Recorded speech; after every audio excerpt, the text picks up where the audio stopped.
Selamat siang, saya Fanafiansyah. Di sini saya akan menjelaskan mengenai tugas untuk UTS KPBD, konsep perancangan basis data. Nah, di sini saya akan merancang sebuah database dari sebuah layout web yang berkesinambungan dengan matkul PIBS. Baik, kita akan masuk ke webnya terlebih dahulu. Nah, di sini di web ini sudah memuat header, nav, dan di sini untuk menampilkan si nav, kemudian di sini ada aside dan di sini ada footer. Nah, dari sini saya akan membuat database-nya.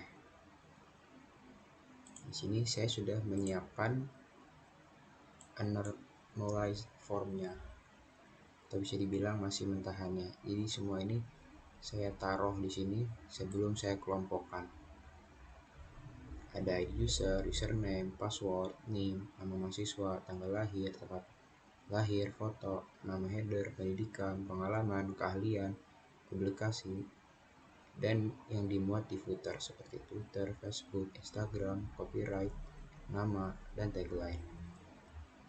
Nah, dari sini kita bisa membuat normalisasi 1 atau normalisasi pertama. Nah, di sini saya pisahkan, saya klasifikasikan. Yang pertama ada table user yang memuat ID user, username, dan password.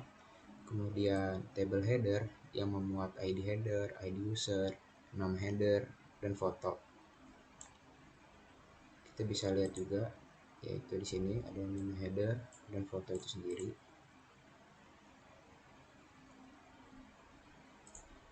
Kemudian table nav. Nah, table nav ini terdiri dari nav menu. Ada biodata, pendidikan, pengalaman, keahlian, dan publikasi yang bisa kita lihat di sini. Kemudian kita masuk ke table aside. Nah, table aside ini terdapat 6 hobi yang terdiri dari futsal, badminton, dan games. Di sini kita bisa lihat. Kemudian kita masuk ke table footer yang terdiri dari ID footer, ID user, Twitter, Facebook, Instagram, copyright, nama web, dan tagline yang bisa kita lihat di sini. Nah, di sini saya jadikan sebuah icon untuk setiap linknya. Sini ada copyrightnya, dan di sini ada nama web dan tagline.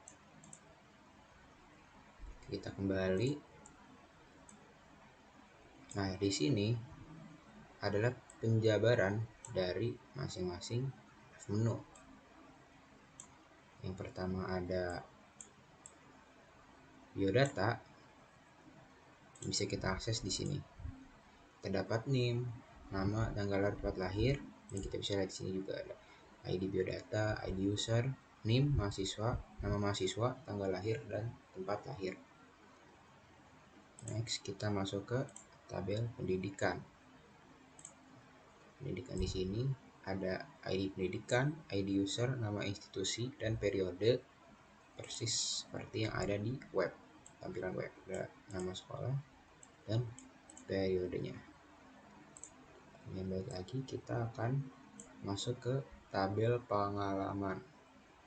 Tabel pengalaman ini berisi ID pengalaman, ID user, nama pengalaman, dan periode. Kita bisa cek ya, persis ada nama dan periodenya.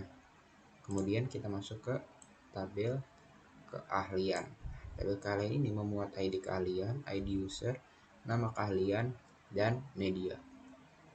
Bisa kita lihat nama keahlian dan medianya. Kemudian kita masuk ke publikasi. Nah, di publikasi ini terdapat ID publikasi, ID user, judul publikasi, dan tahun publikasi, persis seperti yang ada di web. Nah, publikasi dan tahun terbitnya publikasi itu. Nah, terakhir kita ada tabel hobi.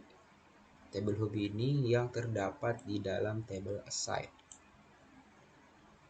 yaitu terdapat ID hobi, ID user, dan nama hobi yang kita bisa lihat di sini.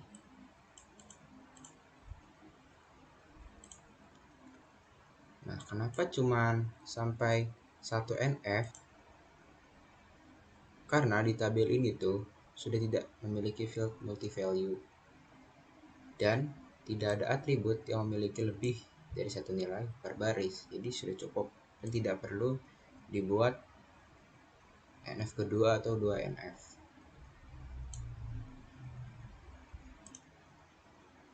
Sekarang kita masuk ke perancangan IRD dan cardinality-nya. Nah, di sini sudah saya buat. Yang pertama adalah user. User ini memuat ID user, password username.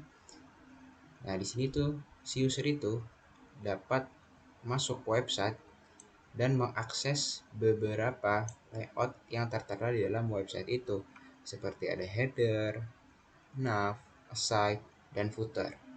Nah, cardinality dari user ini untuk mengakses header, nav, aside, dan footer itu termasuk ke dalam one-to-one. Karena si user itu hanya memiliki satu kejadian antar entitas lain. Mudahnya karena website ini juga hanya memiliki header, satu nav,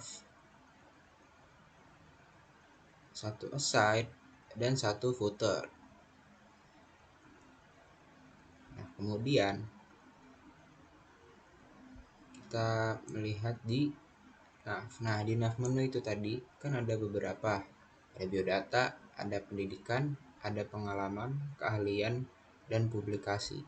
Nah, si nav ini menampilkan ini semua sehingga memiliki cardinality one to many. Karena dari nav kita bisa mengakses menu-menu ini. Yaitu satu entitas dapat memiliki kejadian lebih dari satu.